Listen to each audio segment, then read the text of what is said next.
O seguinte, coloca na velocidade que quiser, comenta, compartilha, aperta o botão do gostei, se inscreva-se. Esse é a Universidade de Bots, melhor curso online de treinador de bots, credenciado pelo MEC, certificado pela Organização Brasileira de Bots. Bem-vindo ao canal do Viciado em Luta. Seguinte, análise de Terence Crawford contra Julius Hinton. Seguinte, eu tô aproveitando e escutando uma playlist 50 Cent, então não reparem quando eu parar pra salvar uma música na minha playlist pessoal.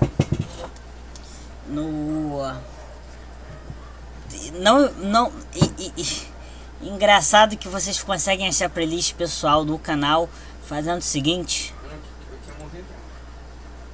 vocês vão no meu canal, por mim eu tenho que acessar dessa forma, acesse o canal. Aí vai ter mais links, Instagram e mais um link. Aí você vai na playlist do Papi aqui. Vocês vão ter o som para apavorar adversário na luta. A gente tem literalmente, só para saber o número, eu não lembro de cor. A gente tem 388 bombas para literalmente se arregaçar um exército de oponentes na sua frente na porrada. Você vai apavorar todo mundo por mais de 24 horas. Seguinte, cara, Terence Crawford, a lenda americana, como eu falei, é muito sinistro. O século XXI, pouco depois que começou, a gente deu início à era dos 4 cinturões. A gente tem 4 organizações que ditam o mundo bot, sendo as mais proeminentes. Eu não vou falar de cabeça quais são.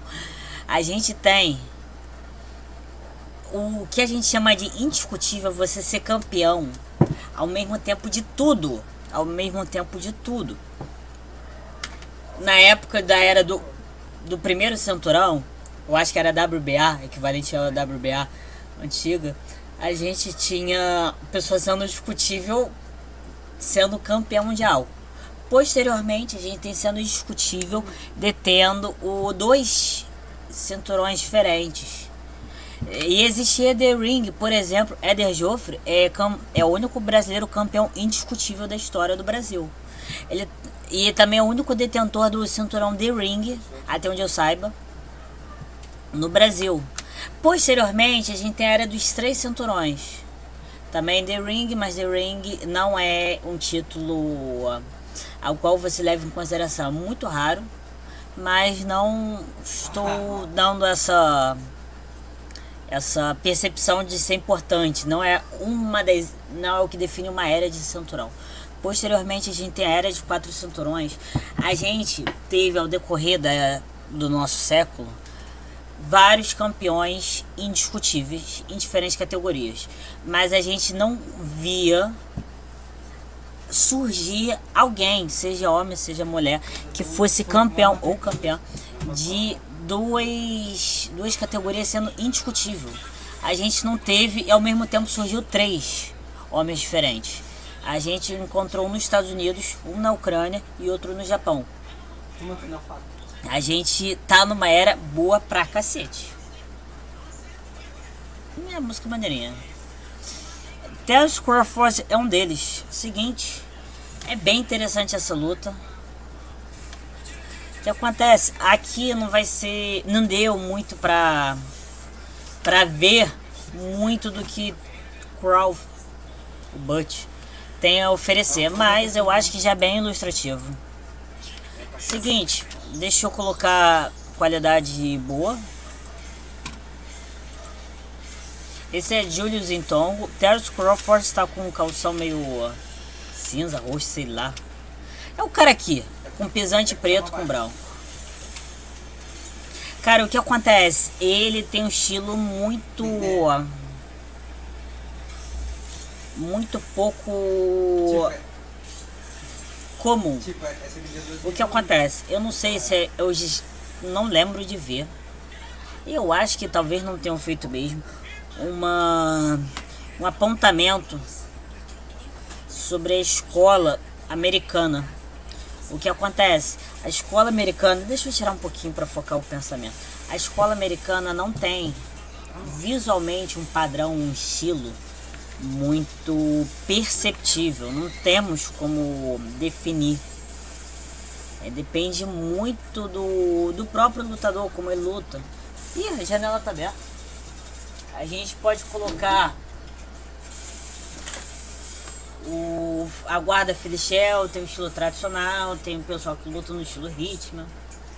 A gente pode definir como parte do estilo americano você lutar com uma mão em cima e outra embaixo? Não necessariamente. O que acontece é um estilo que não existe muito padrão visualmente. A gente não consegue encontrar um padrão visualmente. A gente tem um incentivo muito grande, em certo ponto, pelo menos um domínio por parte de todos, em ser o que é visto como um brawler. Brawler é um lutador que bate muito aberto, bate muito porradeiro, bate de forma muito louca, intensa, nem sempre a guarda tá aqui, ó, o cara bate muito aberto, bate muito focado em força, não necessariamente pensa em bater com técnica. O que acontece é a escola americana, uma coisa que define ela é ser pautada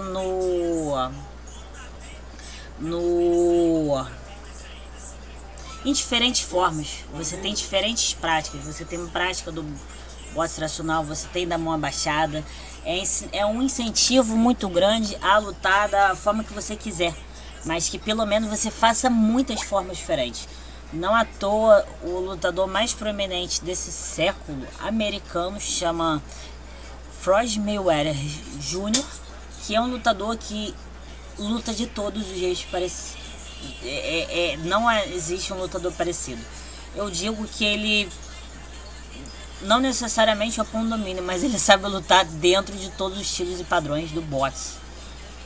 Todas as formas, todas as escolas internacionais que ele teve contato, ele sabe fazer algum grau, ele sabe apresentar o que se faz necessário, definidor daquele estilo, mas ele usa em certos momentos, é muito questão de escolha. O que acontece, você tem um incentivo a usar seu cage de luta e você lutar da forma que você bem entender. Você não existe um padrão, não vai ter uma forma universal dos lutadores lutarem. Normalmente você pode ver que eles apresentam várias formas de lutar, uma a duas no mínimo. Terence Crawford é um fruto disso, ele é um produto do seu meio. Ele é um lutador que luta como um brawler, é uma coisa um tanto natural dele, essa forma mais louca de lutar. Ele também luta dentro de uma forma mais ortodoxa, guarda alta. Ele luta como destro, ele luta como canhoto. O que acontece? Ele usa o espaço, o controle de distância, as ações do adversário para fazer punições. É um cara que tem um estilo que, eu vou ser sincero, eu acho que qualquer pessoa que seja extremamente cabeça, uma pessoa extremamente bem estudada, uma pessoa que consegue performar a partir de um grande QI de luta, consiga lutar da mesma forma que ele. Ele não faz nenhuma coisa que seja 100% rigorosa, 100% técnica o tempo todo. Ele vai de todas as formas. Ele tem o instinto e ele tem a capacidade de lutar como um brigão. Ele nocauteia tudo e todos. Ele tem uma taxa de nocaute muito grande. Matrimov, que foi o campeão da última categoria que ele subiu, a quarta categoria, foi a primeira luta de 12 rounds que ele chegou desde muito tempo, desde o início da carreira dele.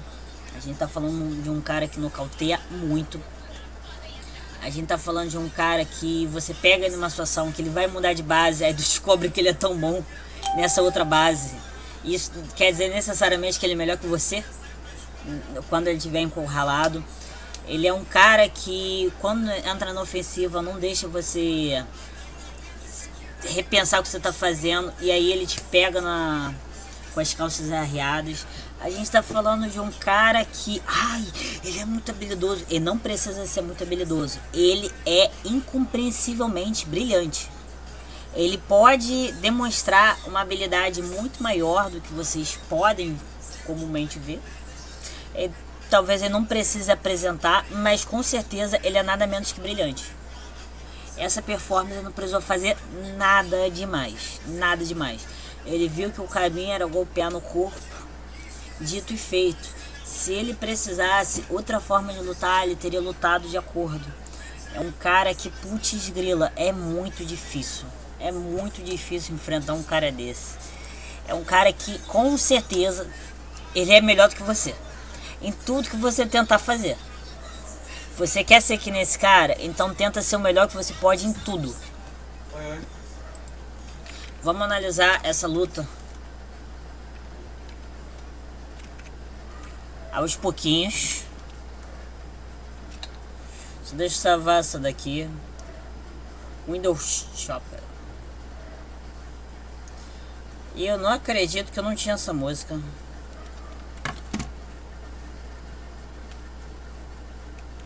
Olha, só para testar o reflexo sinistro dele. E o que acontece? A gente vê guarda baixa, a gente vê guarda alta, a gente vê Felichel. A gente vê de tudo. Isso cria uma confusão no adversário. O adversário não consegue ler e pensar qual vai ser a melhor abordagem.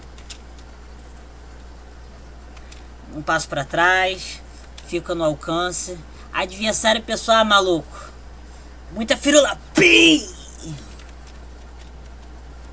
Aí tu vê. De verdade, se não tivesse ido pra trás, teria pego em cheio.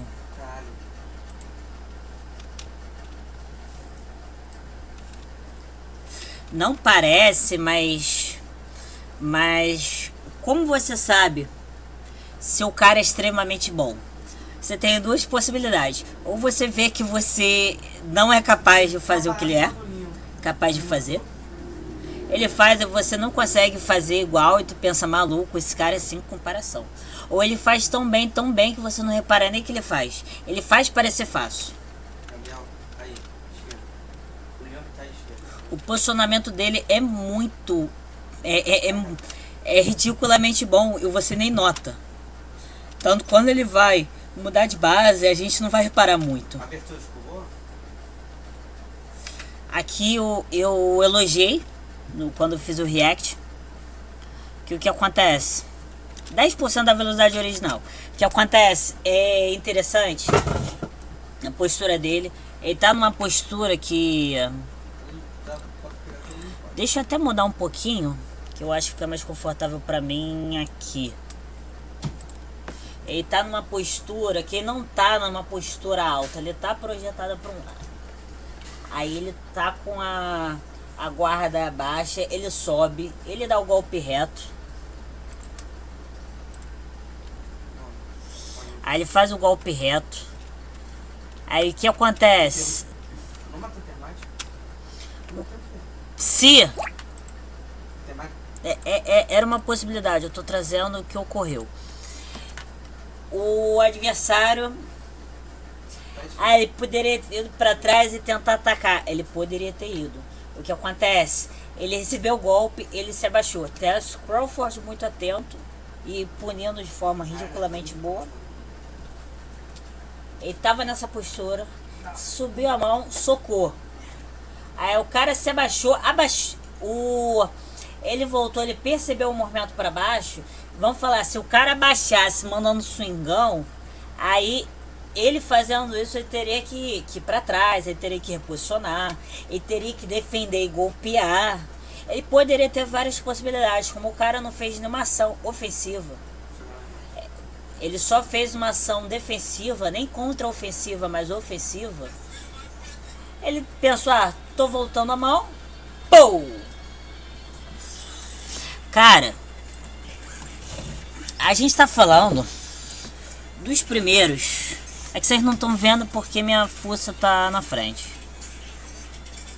A gente tá falando dos primeiros 17 segundos. 17 segundos do primeiro round, você não tem dados, você não tem informação nenhuma a partir do combate contra o adversário. O cara conseguiu fazer uma coisa que não é simples.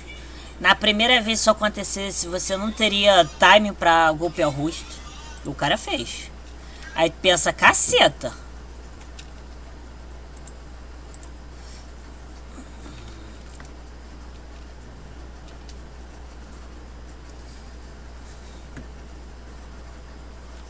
Tipo, eu vou ser sincero.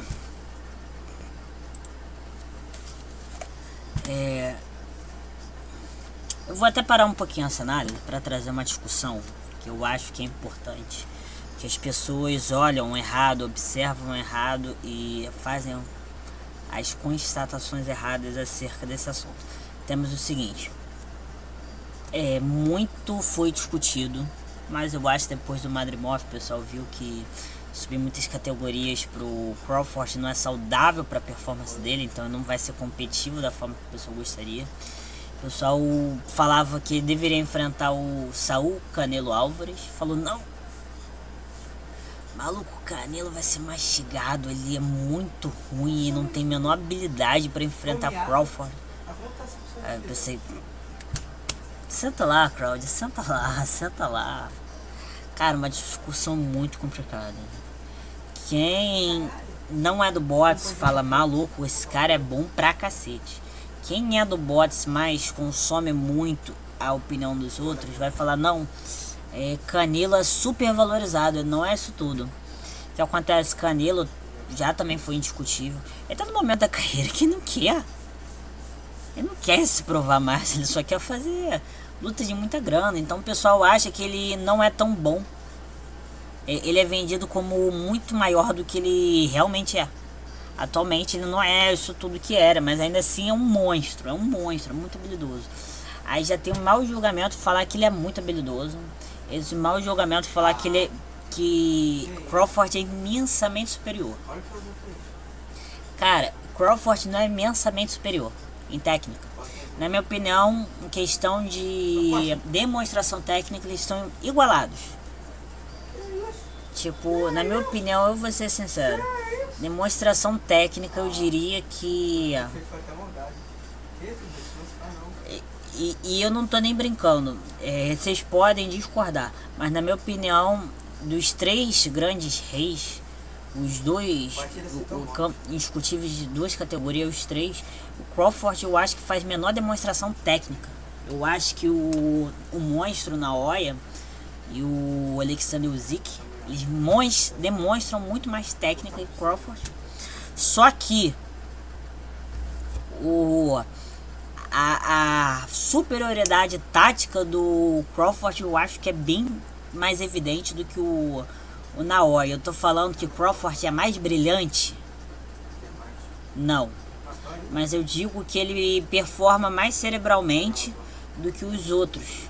O mesmo, tá mesmo nível, eles têm o mesmo nível de habilidade, eles têm, na minha opinião, um tamanho e performance, mas cada um vai numa abordagem. O Naoya e o Usyk, eles lutam de forma muito mais puritana, muito mais bonitinha, muito menos aberta, muito menos briguenta, um pouco menos vulnerável do que o Crawford. Só que o Crawford, ele esmaga todo mundo na abordagem dele. Eu acho que eles estão no mesmo nível em prática, eles são praticamente no mesmo nível em tudo. Mas quem demonstra estar muito acima em técnica dos outros é o Usyk e o Naoya. Crawford demonstra estar muito superior taticamente. A técnica dele não é... mas a tática dele é tão boa, tão superior que você não consegue compreender. Você não vê, é invisível. A estratégia dele é muito abrangente, é invisível, é enorme. Aí que acontece a discussão que o pessoal fala, não, é que o Crawford é muito superior. Eu não acho que seja muito superior, mas o pessoal sempre falou, não é para acontecer essa luta. Eles são de categorias muito distantes. Se eles se enfrentarem, o Crawford não vai conseguir lutar. Ele pode ser superior ao Saul, que eu não acho que seja muito. De auge para auge eu não acho que seja muito. Mas a performance não tem como igualar. Eles não vão estar no mesmo nível de performance. A discussão morreu. Mas o que acontece? As pessoas não compreendem as grandes qualidades.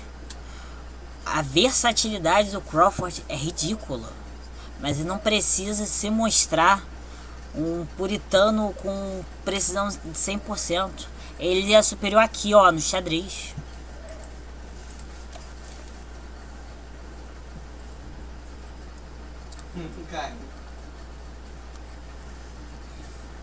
Aqui a gente vê controle de distância muito bom. O cara tá tentando avançar, fazer um golpe aberto, uma aproximação rápida para tentar pegar, não tá pegando. A gente vê o Julius muito mais agitado, se movendo muito mais. Não tô falando que o Crawford não esteja. A gente vê muito ajuste. Aqui o Júlio não conseguiu nem punir. O Crawford também não quis. Aqui foi sinistro, filho.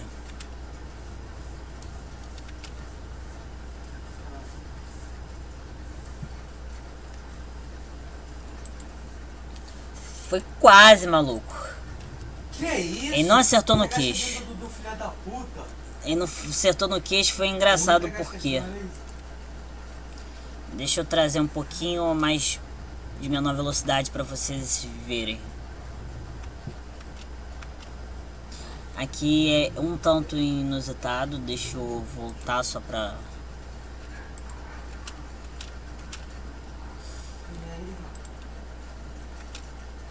Porque ele não conseguiu conectar o soco, porque o Crawford, ele subindo o braço...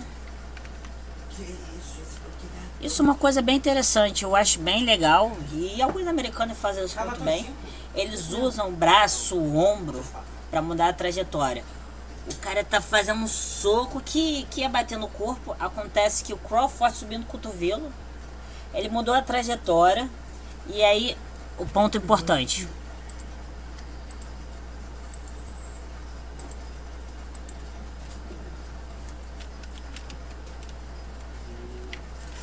O que acontece? O soco subiu assim. Se ele tivesse subindo mais, seria batido. Só que acontece... Ih, derrubei a caneta. A forma como ele lançou o soco é um pouco complicada. Para você lançar um soco com essa alavancagem nesse formato, não é muito possível. É um soco que não vai ter uma subida muito grande.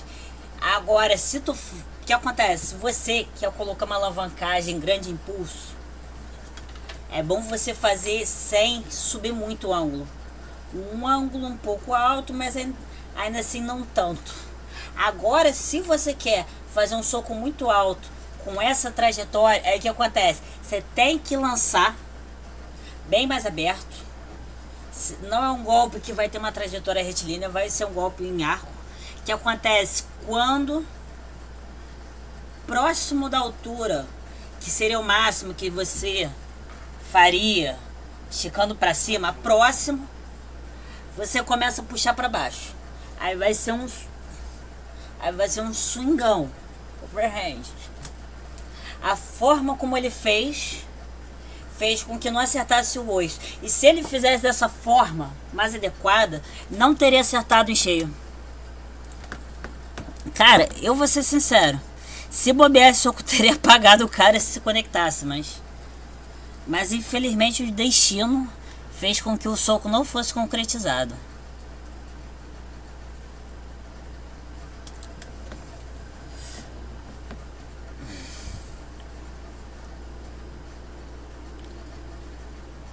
O cara tá tentando visar um pouco em cima, embaixo. O que acontece? Aqui a gente não vai ver muitas falhas na guarda, na defesa do Julius ainda.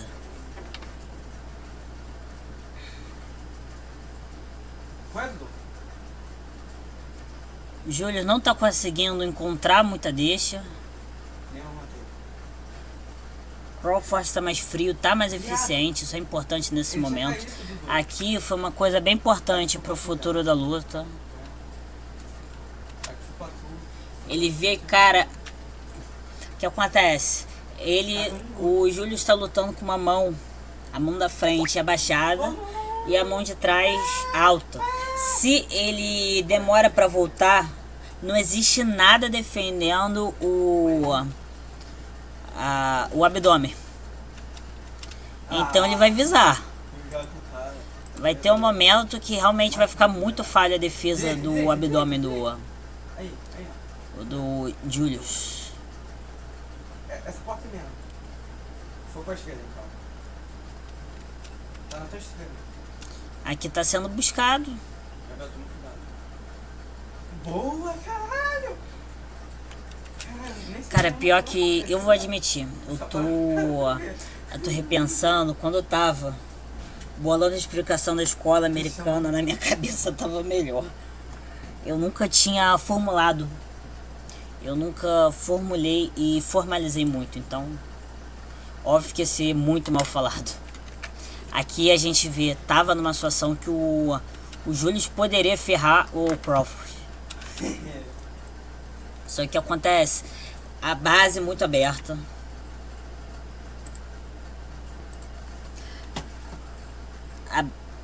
Deixa eu abaixar, fica mais fácil pra... A base é muito aberta. Acredita que o que tá mudando a câmera é o fone de ouvido? Deixa eu parar um pouquinho com o som. A base é muito aberta. Aí o que acontece? Crawford está muito longe. Aí pra ele golpear... Deixa eu mudar um pouco mais pra cá. A base é muito aberta. Pra ele golpear, ele desequilibra muito fácil. Porque o que acontece? Uma base aberta, você fica mais abaixado. Você não fica... O que acontece? A gente vai golpear. Quando a gente fica com a base mais abaixada, a gente consegue esticar mais na altura do ombro. Mas por outro lado, você desequilibra. Não é que você desequilibra, mas você não tem como não tem como você ajustar a sua posição com muita facilidade, porque o deslocamento com a base muito aberta é um pouco mais difícil. Você consegue se projetar para frente. Com a base aberta, você tem um movimento de tronco muito favorecido.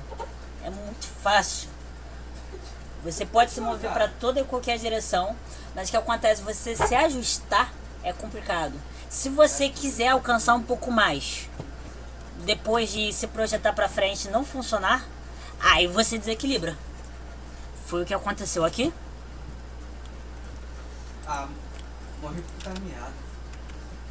Aí o que acontece? O Crawford, sabendo disso, ele deu uma pequena punida quando o cara estava desequilibrado. Aí o cara desequilibrado, o Crawford aproveitou para reajustar a posição. Aí o que acontece? O cara tentou fazer um golpe perseguindo o Crawford. Um golpe meio alto. O ideal é se pensar que ele teria tentado fazer um cruzado, mas como ele foi golpeado, ele estava assim, foi golpeado. Aí ele ia fazer esse golpe, sendo golpeado ele fez assim.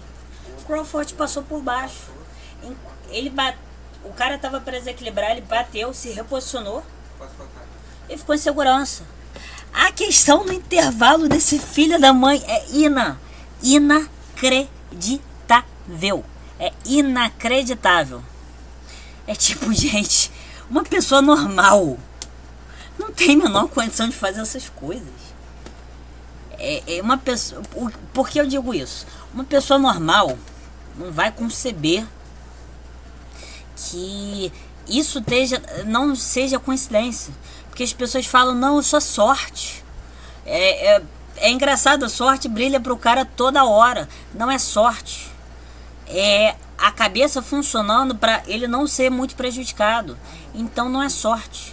Uma pessoa que luta sabe que é muito, mas é muito difícil você usar ativamente o que de luta. E ainda mais nesse nível. Não é nada simples, isso não é nada corriqueiro. Parece simples essas coisas. A gente tem 2 minutos de luta. Essas coisas parecem simples, mas não é. Não é. Essa merda. Isso é ridículo, cara.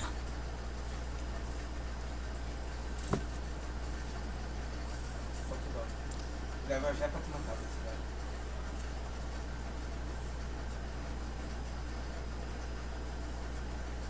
É bom.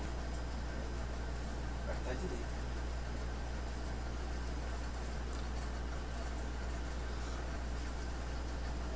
Isso não é nada simples. Corta aí. Falta 30 segundos. A gente vai plantar dois. Oh. É, agora vou ter que conseguir. Ai,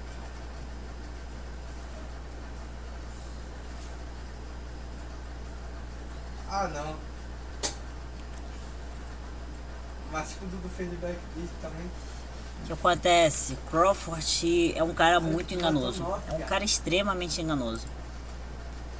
Extremamente. Ele luta Foi tu que me miou, viado? uma postura normal, só que ele se coloca pra frente, então tu pensa, não, ele tá aqui. Vou golpear quando ele pra frente, ele pei, vai morder meu soco. Tá bom. Aí quando você vai atacar, ele se projeta pra trás, ele parece tá numa distância. Ele não tá.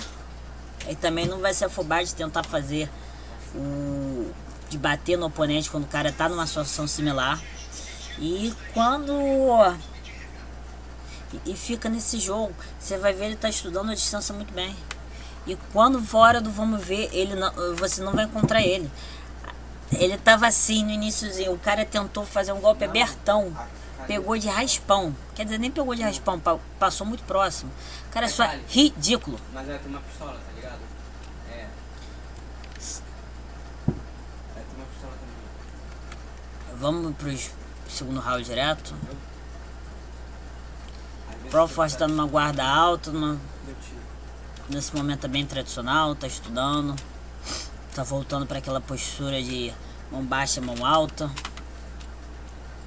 Esse cara, na minha opinião, ele não tá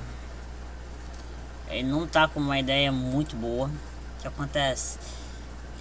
Ele vê que a distância, a lacuna, a distância entre eles tá fazendo com que ele seja punido e não consegue punir, então ele tá querendo golpear enquanto avança. Boa sorte, tem que ter coragem, filho. Tem que ter coragem. Aí o que acontece? Deixa eu escutar um pouquinho disso.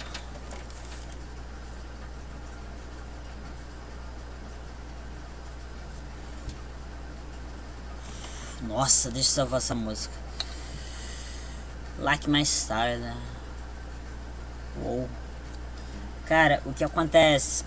Essa perseguição pode ter um alto custo. Pode e vai ter um alto custo. O que acontece? Ele poderia... Isso daí é a escolha do Julius. Mas ele não tá tentando avançar com um golpe tradicional. Quando ele vai avançar, ele tá fazendo meio freaker, que é bem econômico, é interessante. Só que acontece, apesar de mais econômico ser mais relaxado, cara, você faz o soco tradicional, é mais difícil ser punido. Porque o que acontece? Você consegue desviar a trajetória pra aqui, pô, Pode plantar aí. Planta aí mesmo. cara, você vai ter que voltar o braço dessa forma. Depende de como o pessoal vai voltar o braço. Você desvia a trajetória do soco na forma tradicional. A forma é muito centradinha. Se você desvia, você consegue voltar ao formato original fácil. Porque não é uma forma tão relaxada. Quando você faz com o cotovelo para fora, a trajetória toda, é muito pouco firme. É muito parte da escola americana, sobretudo, não falo que só os americanos, mas eles lutam muito assim. Aí tu vê outros caras que abusam muito dos socos retos. A escola soviética, eles colocam o cotovelo para baixo. Aí o que acontece? Eles ficam com o braço pendurado, é mais difícil de você deformar a posição dos braços.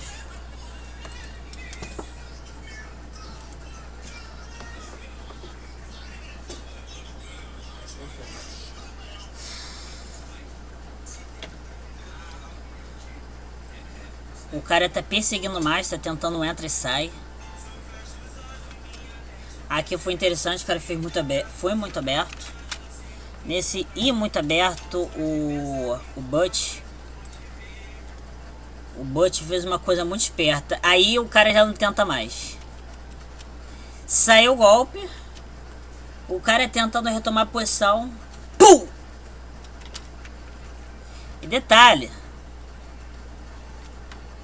Ele tá circulando. Ele tá circulando o cara. Cara, ele girou praticamente 180 graus em 5 segundos. Ele não precisou mudar a base. Até agora não precisou fazer uso de mudança de base direito. Então quer dizer que não foi muito encurralado.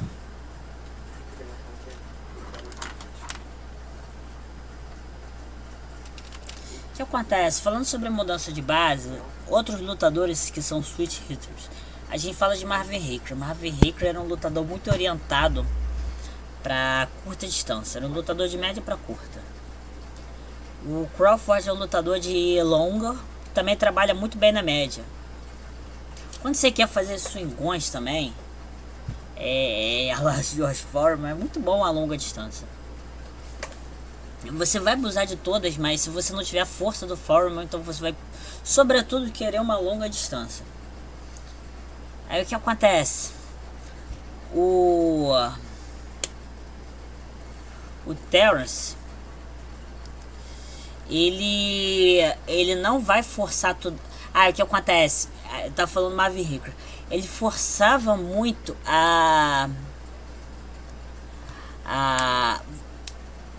esse atributo dele, essa característica de ser um switch hitter, mudar de base, alternar de base muito bem, porque caía muito bem no estilo de luta dele. Quando o lutador é um lutador de média para longa, ele já não vai adotar muito isso, já não vai ser uma coisa muito adotada. Não é uma coisa tão dotada. Então tu não vai ver ele ficar spamando essa merda. Oh, have a look at me when I come to the hoods. Caraca, maluco. A Shield Kill. Não escuto essa música tem tanto tempo.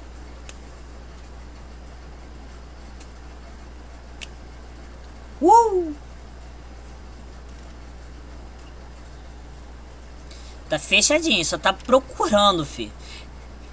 But, olha pros olhos do cara. Olha pros olhos do Terence, tu vê que não pisca, fi. Não pisca, fi. Muito atento. Muito atento. Você quer fazer um futuro Darius Crawford? Faz um cara brilhante.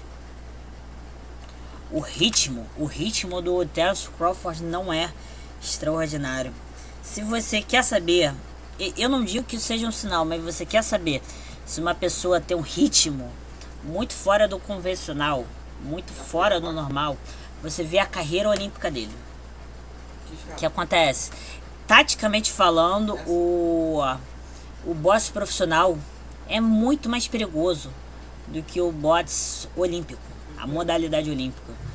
Você não vê nenhum feito relevante, taticamente falando, se você não tiver praticamente no nível mais elitista do boxe olímpico. Você vê performance muito superior, mas você não vê taticamente a pessoa muito superior. Na verdade, dá pra falar que às vezes a pessoa usa menos o cérebro, não consegue pensar ativamente. Eu vou ser sincero, várias vezes que eu vi pessoalmente, as pessoas que venceram eram taticamente inferiores. Tipo, eu vi muita pessoa vencer fazendo burrices, coisas que não deveriam ser feitas. Mas em questão de performance, o boxe olímpico é muito superior. O ritmo, em questão rítmica, o boxe olímpico é extremamente superior, e taticamente o boxe profissional é muito superior. Você quer ver a carreira olímpica, você vê a carreira do Terence Crawford. Ele não foi Golden Gloves, ele não conseguiu um ouro nos Estados Unidos. Os Estados Unidos é uma das maiores escolas, não vai entrar no mérito. O Naoya, ele foi muito alto, mas ele não teve o maior, ele não teve a maior relevância japonesa na modalidade olímpica. Mas ele era um ótimo lutador, mas não alcançou a elite do boxe olímpico. Quer dizer que em ritmo ele não foi o maior do seu tempo na sua categoria. O Alexander Usyk, na minha opinião, ele Tyson Fury ganhou 2 vezes na performance. Na performance mesmo, cara. Aí a gente pode falar, Anthony Joshua, não, ele ganhou também no cérebro, mas Tyson Fury, que é um gênio, taticamente, a diferença, a diferença que tem em atributos físicos, alcance, tamanho, essas coisas, foi compensado pela performance. O que acontece? Até os Crawford, a gente não vai ver um cara de um ritmo muito superior. A gente vai ver um cara taticamente muito superior. Parece que ele tá cheio de brecha, parece que ele tá cheio de erro. Tenta fazer alguma coisa. Tenta, filho, tenta. 40 pessoas já tentaram. Ele levou pro chão mais de 30, tá? Só pra ter certeza aqui. Só pra ter certeza que eu tô falando, vamos ver a taxa de nocaute. 1,73 m, achei que ele era mais baixo. 41 vitórias profissionais, 31 nocautes. Golden Groves, prata em 2006. Campeonato Nacional dos Estados Unidos de 2007, bronze.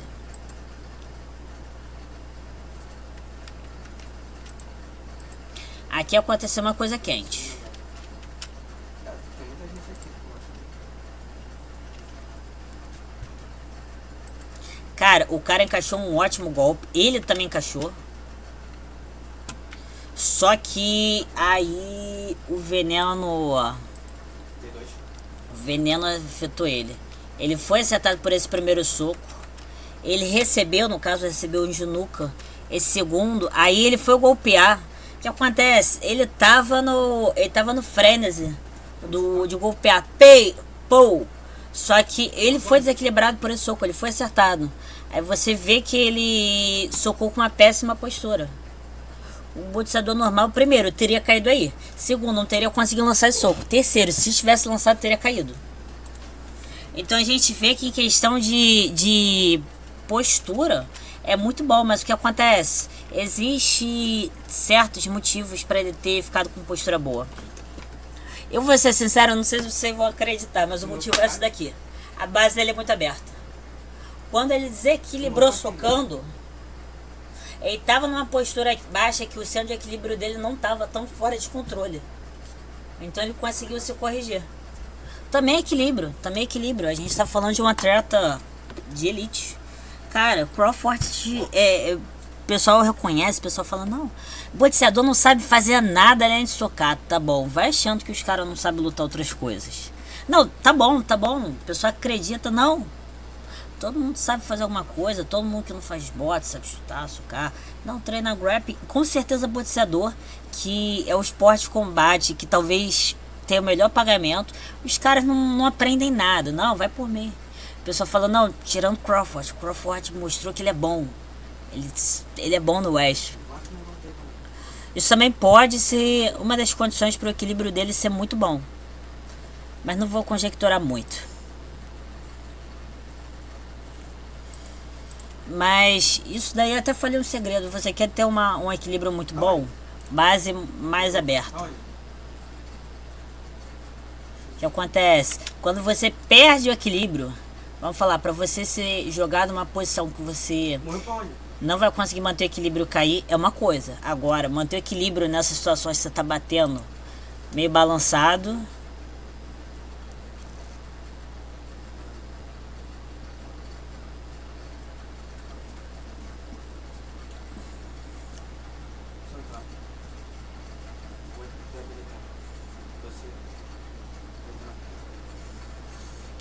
tá tentando, filho. Tenta. Acredita que tem poderes, vai. Aqui tem essa fechadinha. O que acontece? Quando você faz um golpe muito amplo e você compara com um golpe mais fechadinho, o que percorre menor distância vai chegar primeiro. pensando que os lutadores têm velocidade de punho praticamente igualadas, o que não vai ser muito fora da realidade. Golpe apertão, saiu, fui pra trás, se precisasse, tancava com o ombro.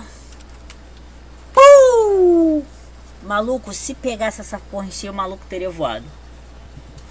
Cara, isso daí foi muito brabo. Mas foi muito brabo. Pô! Aí ele...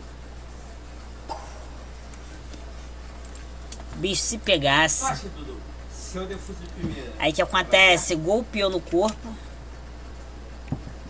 Eu acho que se eu der fute de primeira, dava certo. Pera aí. Porque ele devia estar longe. Caraca, tá tocando essa música de novo? Tô achando ruim não, bora.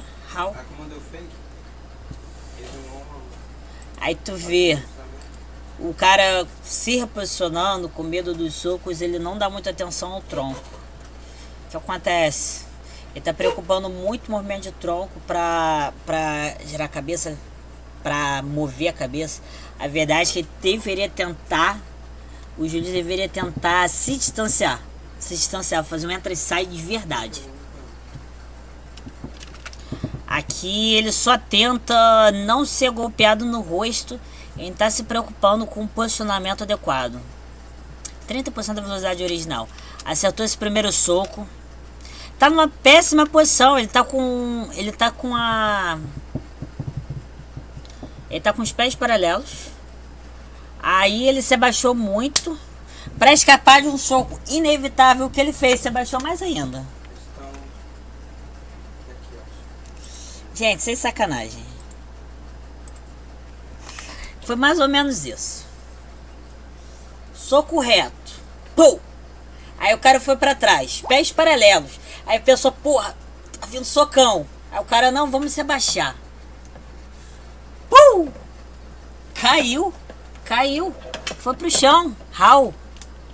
Maluco, isso daí foi brilhante. É tipo... O cara pensou, eu vou escapar do soco dando... Não, vamos falar. Tá vindo um carro, o cara dá um mortal pra trás altão. Quando pousa, o carro passa nele. O carro desacelerou um pouco pra esperar ele cair no chão. Maluco, isso foi brilhante. Isso foi brilhante, cara. É tipo, de verdade, merecia rir muito. Cara, a partir do momento que o cara recebeu o soco, naquela postura já tinha caído.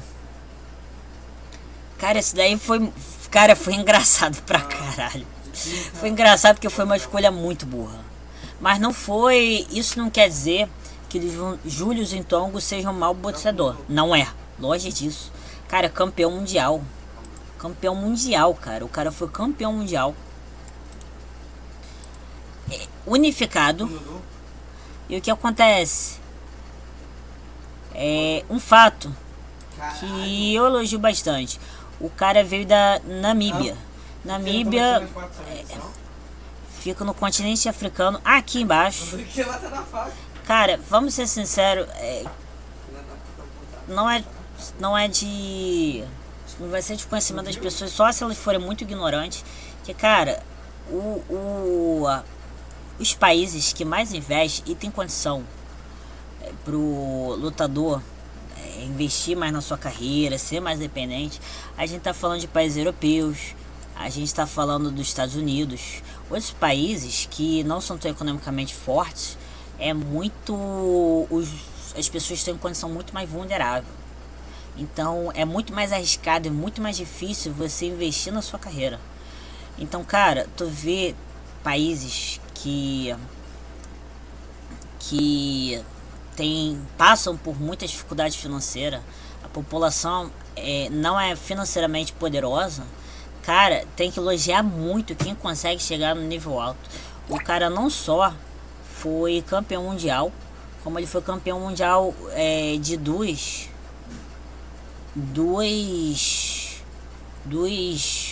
instituições. O cara foi campeão unificado. Cara, esse cara de verdade é um herói. Julius é um herói. É um herói, cara. Isso daí... Ele chegou à primeira rodada da categoria leve das Olimpíadas 2008. Cara, é um cara foda. É um cara muito sinistro. É um lutador de muito sucesso. É muito admirável. Mas o que acontece? O Terence, ele tá se mostrando muito mais cabeça. Eu não falo que foi uma escolha burra. É uma decisão burra do Intongo. Mas... na hora do vamos ver, inconscientemente, ele fez uma péssima escolha. Pode entrar por aqui. Eu só dei essa zoada só pra... Não, pra que isso? Só pra quebrar um pouquinho o gelo. Golpe abertão. Cara, golpe aberto. Eu não sei porque eu não analisei anteriormente os Július. Também não tenho essa pretensão. Mas, cara, se não é parte do estilo da pessoa fazer o golpe abertão, quer dizer desespero.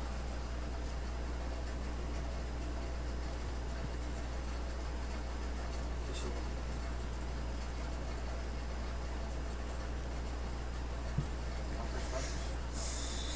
Quer saber? Vamos colocar um somzinho aqui do Eminem. Vai cá, Mega Jal. Estou a câmera.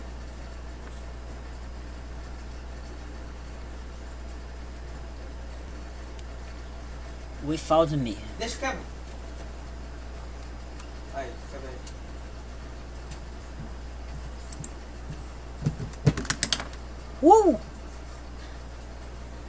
Esse tem um swing. Pode Saiu. Essa foi bem cronometrada. Agora essa postura assim do Julius é sinal de derrota. A postura dele, a base dele já não vai estar muito legal. clicar aqui. A base, a guarda não vai estar muito legal. Foi defugar. Passa o pulmão, meu. Finalizou. Boa.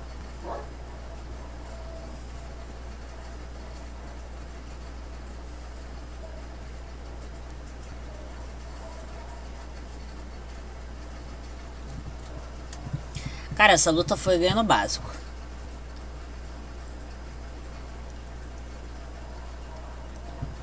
Vai jogar de esquerda.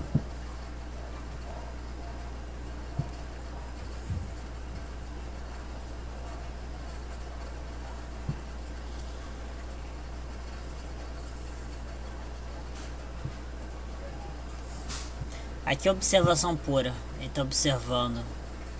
O pior, que se você olhar, dar atenção e pensar na posição do Terence, ele tá olhando o cara assim, ó.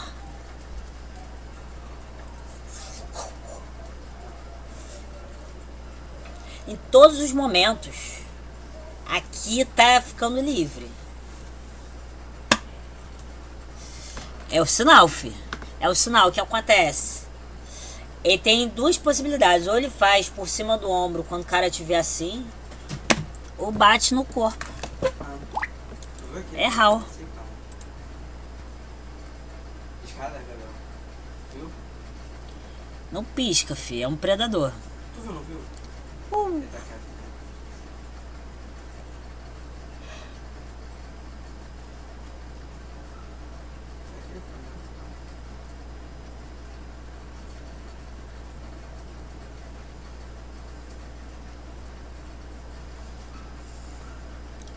Desespero, fi. Agora o... Ainda mais que foi quedado. O Julius quer colocar o pé no acelerador.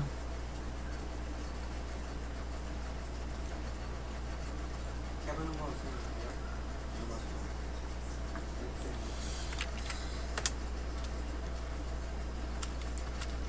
O que acontece? O golpe é muito aberto. Ele vai se reposicionar. Que nem aquela situação do primeiro round. É uma situação muito similar. Só que agora o primeiro ou segundo round, eu não lembro. Eu acho que segundo. Só deixa eu colocar aqui a câmera. Ele vai fazer um golpe muito... Ele fez um golpe muito aberto. Aí tentou andar pra frente. não tão desequilibrado. Só que em vez do Crawford golpear em cima e tentar se reposicionar, o que foi feito? Aqui, ó.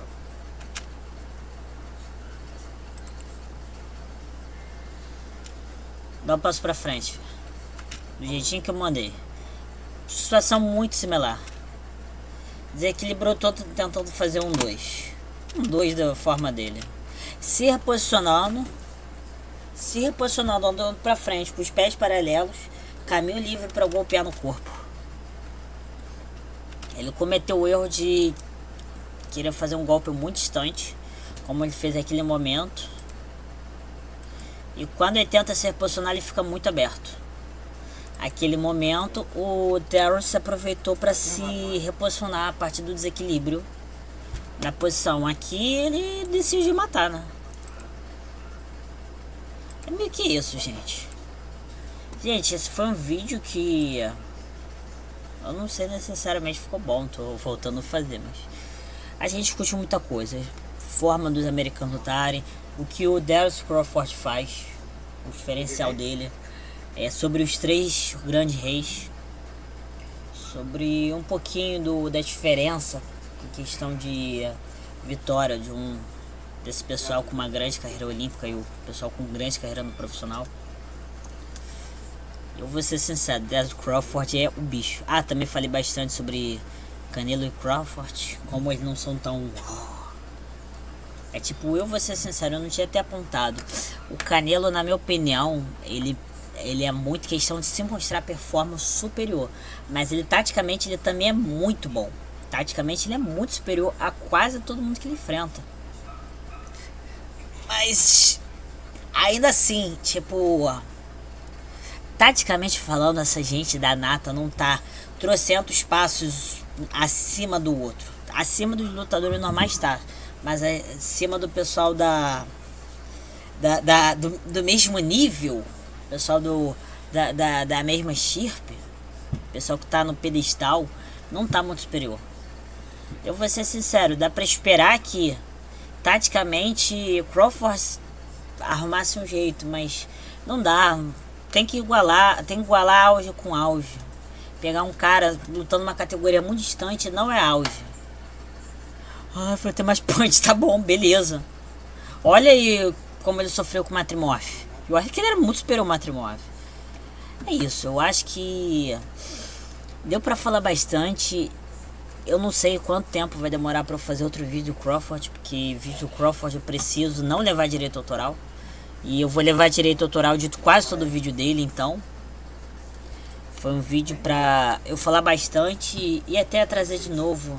Vocês darem por satisfeito, não deixe de se inscrever, curtir, compartilhar e comentar.